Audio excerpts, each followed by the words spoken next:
Political parties in the United States exist to unite voters into major groups that have a general consensus of opinion on many issues facing our country.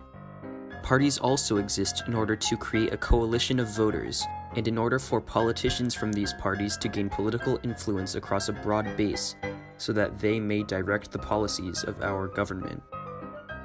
We currently have two main political parties, which play an enormous role in how American politics works today. But the United States was not founded with the idea of political parties in mind. For example, before the 12th Amendment was passed in 1803, because of the way that presidential elections worked, the candidate with the most electoral college votes became president, and the candidate with the second most electoral college votes became vice president. If this rule still existed in 2016, and the 12th Amendment was never passed, Mike Pence would not be Donald Trump's vice president. Instead, that role would be filled by Hillary Clinton. This means that the president and vice president could be from different political parties and not work well together, impeding progress. While political parties are mainstream today, they have not always. During his presidency, George Washington expressed his opinion about how political parties were not a good idea. In his farewell address, Washington said, "The common and continual mischiefs of the spirit of party are sufficient to make it the interest and duty of a wise people to discourage and restrain it. It serves always to distract the public councils and enfeeble the public administration. It agitates the community with ill-founded jealousies and false alarms, kindles the animosity of one part against another. In governments purely elective, it is a spirit not to be encouraged." Washington thought that political parties divided the nation, and that it was a bad idea to draw imaginary lines splitting Americans apart based on their political beliefs. Throughout history, there have been many examples of confrontational discourse and violence between politicians of different political parties, and of political parties creating divisions in America. The best example was the Civil War. The war started because of conflict between the North and South. The northern states all supported the Republican Party, and the southern states all supported the Democratic Party. The South was infuriated that Abraham Lincoln, a Republican candidate, won the presidential election without winning a single southern state. Our country was divided by geography and by party, and so the South tried to secede from the Union, with which they by now had very little in common, to form the Confederacy, leading us to war.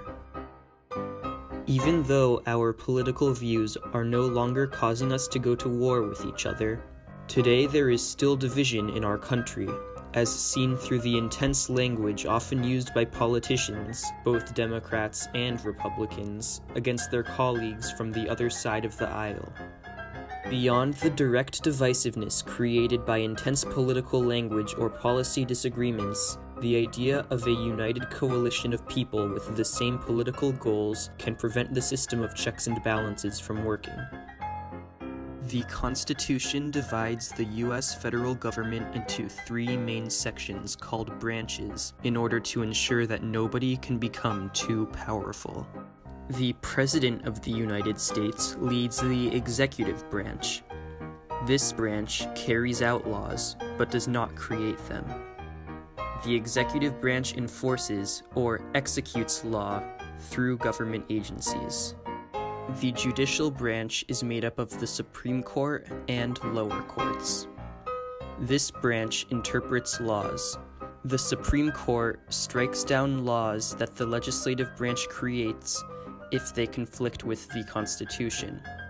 New members of the Supreme Court are selected by the President and then confirmed by the Senate. If the Senate does not approve of the President's nominee, the President has to try again by choosing someone else.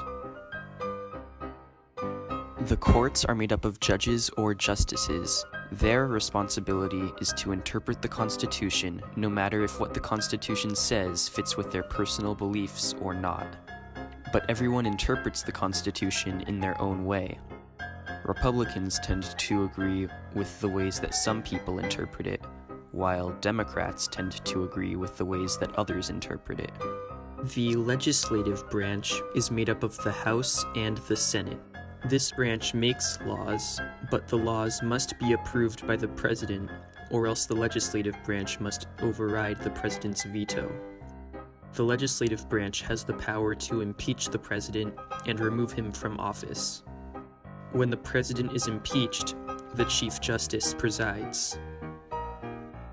As you can see, the way that different parts of our government can control or influence each other is very complicated. The reason why these branches exist is so that nobody is too powerful or untouchable. There will always be people in other branches who can levy checks and balances upon them. Whatever one branch has to gain, another branch has to lose. But what is concerning is that having political parties affects how well this system of checks and balances works. For example, let's say that this semicircle represents the Senate, and this is the theoretical seating layout using imaginary political parties. Party G is represented in green, and Party O is represented in orange, where Party O clearly has a majority. But what does it mean that Party O has a majority in the Senate? That means that since Party O has the majority of senators, the majority of votes will always go in support of the agenda of Party O, or in favor of legislation that aligns with the ideologies supported by Party O. This discourages Party O from engaging in bipartisan activity, because there is no need to compromise when they can pass legislation without compromises. Therefore, even though not all of the senators are from Party O has effective control of the Senate. There are only a few times when Party O's senators might not have things go their way, and may have to compromise with the senators from Party G. Two examples are when there is an exceedingly controversial bill that not even all members of Party O can agree on, or when a vote calls for a supermajority, which means 2/3 of senators would have to vote in favor of the same thing. The last and most common example of how the agenda of Party O in the Senate might be blocked is when there is intervention by another branch of government. Even though Party O has so much power in the Senate, as long as Party G has power in the other branches of government, there are still limits to what Party O can do, because none of Party O's propositions or ideas will be able to easily pass through the branches of government controlled by Party G.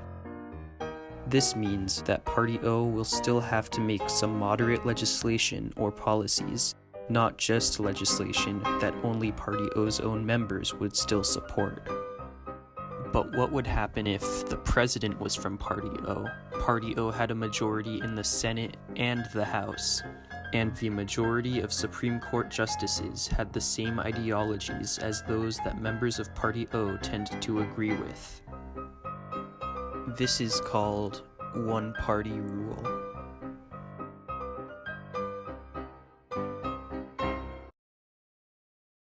In a world where all the people who run the government all have the same ideas, whatever one branch has to gain, another does not have to lose.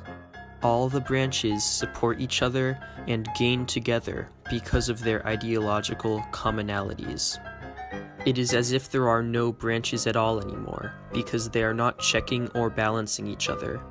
Our government becomes one single entity. US citizens have elected a government that is vulnerable to becoming a dictatorship. There is very little standing in the way of the government from doing whatever it wants, even if some people view these actions as unconstitutional. And the government now has the power to ensure that things stay this way. They can change the way that elections take place to make the results be more in favor of the ruling party, and weakening the chances of the minority party gaining power in the government once again. And part of the reason why George Washington did not support the idea of political parties is because he understood that this was a possibility. Washington said, "However political parties may now and then answer popular ends, They are likely in the course of time and things to become potent engines, by which cunning, ambitious, and unprincipled men will be enabled to subvert the power of the people, and to usurp for themselves the reins of government, destroying afterwards the very engines which have lifted them to unjust dominion. Throughout this entire video, I have used Party O as the party in power, but don't leave here thinking that Party G is somehow morally above Party O, or immune to corruption, just because they are the underdog. As H.L. Mencken has said, under democracy, one party always devotes its chief energies to trying to prove that the other is unfit to rule, and both commonly succeed and are right. If some other election, Party G got control of all three branches of government instead of Party O, we would still be headed to another dictatorship anyway. Our government will stay in the state of one-party rule unless there is international intervention, or the majority party loses the next election, or if some of the members of the party in power put their country before their party. In the words of Arizona Senator Jeff Flake, we find that many of the day's biggest issues simply don't break down neatly to familiar ideas of left versus right, but rather more along these lines. Do you believe in democracy or not? Are you faithful to your country or to your party? Are you loyal to the law and the Constitution or a man? Do you reflexively ascribe the worst motives to your opponents, but somehow deny, excuse, or endorse every repulsive thing that your compatriot says, does, or tweets? Ideally, we would have no political parties, because then one-party rule would be impossible. But we do have political parties, and they are such an integral part of how our government works that it is impossible to get rid of them, which means that the best way to avoid one-party rule is to be cautious to ensure that our parties do not radicalize us. Think about the hypocrisies that you might have due to your political party. Do you condemn the actions of members of the other party, but excuse it when similar actions are undertaken by members of your side of the aisle? Our government is supposed to represent us, we the people, and in being thoughtful of where we throw our support, and in voting for people who unite our country instead of tear it apart, we can form a more perfect union.